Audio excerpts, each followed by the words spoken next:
సంఖ్యలు మాత్రం ఎన్నెన్నో 0 1 2 3 4 5 6 7 8 9 అంకెలు అంటారు మరియు సంఖ్యలు అంటారు.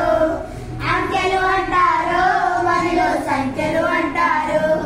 ఈ అంకెలలో చిన్నది ఒకటి విద్యార్థి.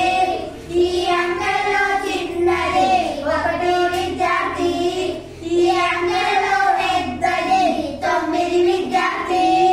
ఈ అంకెలలో పెద్దది 9 విద్యార్థి. రెండు ఏకపంచగా శేషం 0 వస్తే అది సరి సంఖ్యలవుతాయి. అది సరి సంఖ్యలవుతాయి. రెండు చేతాగించగా శేషం 1 వస్తే అది బేసి సంఖ్యలవుతాయి. అది బేసి సంఖ్యలవుతాయి. చిన్నదానికి 2 3 4 5 6 7 8 9 అంకెలు అంటారు మరియు సంఖ్యలు అంటారు. అంకెలు అంటారు మరియు సంఖ్యలు అంటారు.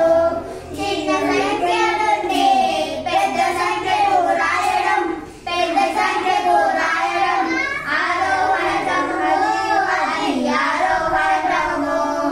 పెద్ద సంఖ్య నుండి చిన్న సంఖ్యకు రాయడం, చిన్న సంఖ్యకు రాయడం అవరోహణ క్రమము. అది అవరోహణ క్రమము. 0 1 2 3 4 5 6 7 8 9 అంకెలు అంటారు మరియు సంఖ్యలు అంటారు. అంకెలు అంటారు మరియు సంఖ్యలు అంటారు. రెండు మాత్రమే కారణాలు కాదు. సంఖ్యలు ప్రధాన సంఖ్యలు అంటారు, ప్రధాన సంఖ్యలు అంటారు. రెండు మాత్రమే కారణాలు కాదు. సంఖ్యలు గుణిత సంఖ్యలు అంటారు లేదా సంయుక్త సంఖ్యలు అంటారు.